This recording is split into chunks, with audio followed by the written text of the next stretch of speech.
D. Wood and Kmart and Dominique and Chris Canty. The squad is ready. The stage is set and the week is jammed. Let's start with Rain Dakota Prescott. It's been an up and down month for the Cowboys quarterback. Let's go back to the Tennessee game. A Titans team that was resting so many of its starters. But Dak turns the ball over 3 times, a season high. He threw multiple picks for the 5th time this season. The struggles continued the following week against the Commanders. What the actual heck was this? A 37.8% completions, threw a pick 6, 7 straight games with a pick. Was it going to end in round 1 of the playoffs? No, it was not, because Dak was every bit as sensational as he had been struggling. He became just the 5th player ever to throw 4 touchdowns and rush for another in a playoff game. Dak's performance on Monday night left him with a QBR of 96.5. That is the best by any quarterback in a road playoff game since we invented the metric in 2006, breaking a record previously held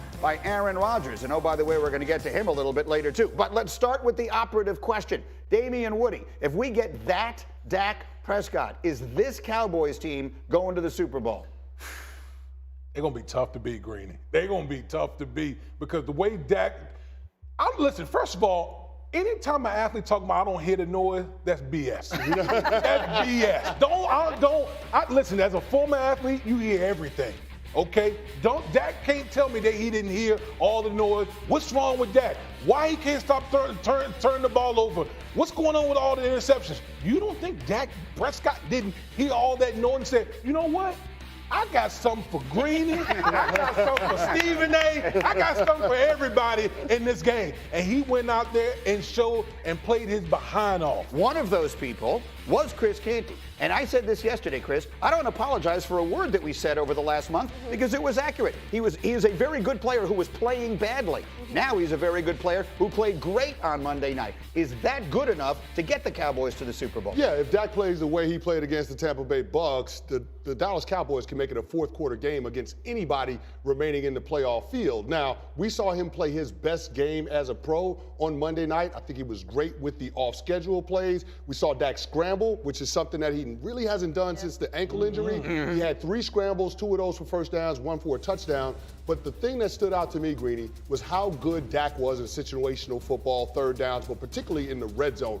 4 for 4, 37 yards, and 3 touchdowns. If Dak Prescott can play like that, then I think you have to say you trust him more than any other quarterback in the NFC playoff field. Let's say that again. Trust him more than any other quarterback in the NFC playoff field. The AFC is loaded. The NFC, all the question marks at the QB position. What was the family group chat like after that game Monday night? Well, the noise was coming from everywhere, even from within. Like Jerry Jones was also complaining about his turnovers. And Monday, he was in command. It looked like Peyton Manning, the way that he was operating from the pocket. He was picking this defense apart. It was such that it looked like he knew what the defense was doing before the defense could even do it. He was prepared for everything, and that's all about the mentality. And you pair that mentality with the accuracy that he showed that game, and with the athleticism that he broke out. They ran a damn speed option. I didn't know Dak had it in him. They were pulling all the tricks out. It was fun. Kmart, the narrative, I think, is such a fascinating one here because the Cowboys are always the center of so much attention. What is the narrative around the league right now on Dak and the Cowboys going to San Francisco?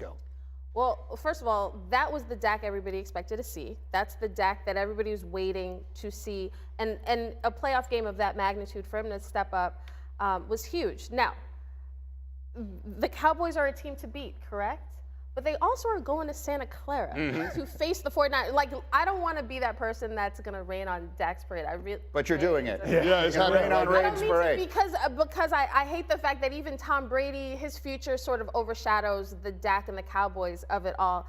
But going to Santa Clara, it's not just about Dak. Like, if Dak plays well, they have a chance to go to the Super Bowl for sure. But will that defense be able to contain Christian McCaffrey, a guy who, when you talk to people in the 49ers organization, said, we had a stacked roster. But getting CMC, that was the game changer for us. Deebo Samuel, George Kittle, like that entire roster, it's not just about Dak playing well. It's about his defense, and it's about their special teams coming through. Of course, look, it's no one's suggesting it's going to be easy in San Francisco, but the bottom line of it is we were looking at a team that might have gotten bumped out of the playoffs in round 1 against a bad Tampa team, and instead the quarterback played great. And I thought Chris made an interesting point, and someone said it here yesterday. In the playoffs, we see Patrick Mahomes run a lot more. During the regular season, he holds that at abeyance because he's smart. He's not going to take a chance on getting hurt. Playoffs, you sort of let that go. Dak used his legs a lot more and a lot more effectively Monday and reminded us all how good he is at that. Man, I've been begging and pleading for I don't know how long for Dak to use his leg because it truly is a weapon for the Dallas Cowboys, and you saw it on Monday night. Like you said, Dominic, we saw Dak run the speed option. Like that to me, once I saw that, I'm like, it's game over. Like, it's game over when you see stuff like that. Because, Dominique, I've been begging you to talk to him and Tad about doing some more of this, and I get it. This was a season high in rush attempts for Dak Prescott, and maybe they're smarter than I am. You don't take a chance on that with a quarterback with injury history and whatever it is during the regular season. But now, when it's a one-game season, he does that so much better than people realize. Of all people, I would think you would understand this because you're calling for Josh Allen to run less. Right. But you know when it's game time and the plays need to be made, you make those plays. And you think back over football history, I think we talk about the current guys and their athleticism now as if it's a new thing. It's not new. Like the drive from John Elway was largely made up because of his athleticism, making extra things happen. It's always been an important intricate part to quarterback play, and Dak Prescott has that ability. And as long as he has it, it's an extra weapon. Third downs, there's nothing more demoralizing as a defensive back than covering so well that there's nowhere to throw the ball, and then he just scoots out for 6 yards. First down, we doing this again. Especially against this outstanding defense that Kmart is talking about, I feel like that is a big part of the attack. There's no question about it. I mean, Dak Prescott played his best game as a pro on Monday night. He's going to have to play even better than that on this weekend if he's going to pull off the upset in Santa Clara, because he's going up against a defense that has 3 first-team All-Pros on 3 different levels of that unit. The last time we saw that, Greeny, in the last 20 years was the San Francisco 49ers in 2012. And that team was 5 yards away from winning the Super Bowl. So that's what he's going up against, a defense that's tops when it comes to defensive efficiency, EPA, turnover margin, and points per game. Dak Prescott has got a tall task ahead of him in terms of being able to peel this off and win that game. Go ahead. I mean, you read all that stuff off. And Numbers. Get them numbers. Yeah, you read all that stuff off. What's up, Preacher? Come on, Listen, Bishop.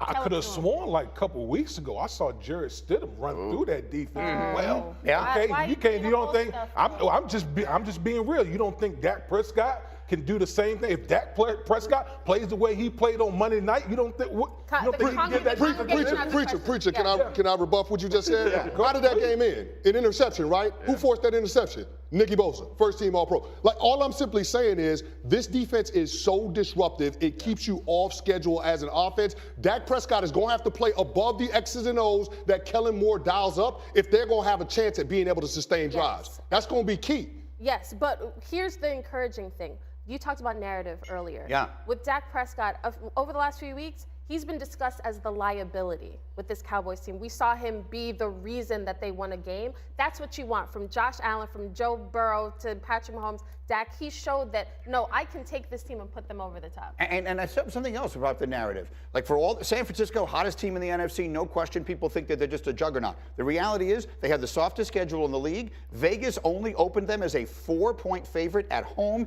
in a game in which they have a huge rest advantage. That's another storyline here, D. Wood, that the San Francisco 49ers have an extra day of rest. They go Saturday to Sunday. The Cowboys, of course, have a day fewer. They go Monday to Sunday. Cindy, let's play Mike McCarthy. Here's his take on the disadvantage of rest. I think it's going to serve us well. We'll have less sleep and we'll be grumpy, so we'll be fine. TV is king. I mean, what are you going to say? It's not concerned. We got plenty of time to get ready, so we're not stressed about it at all.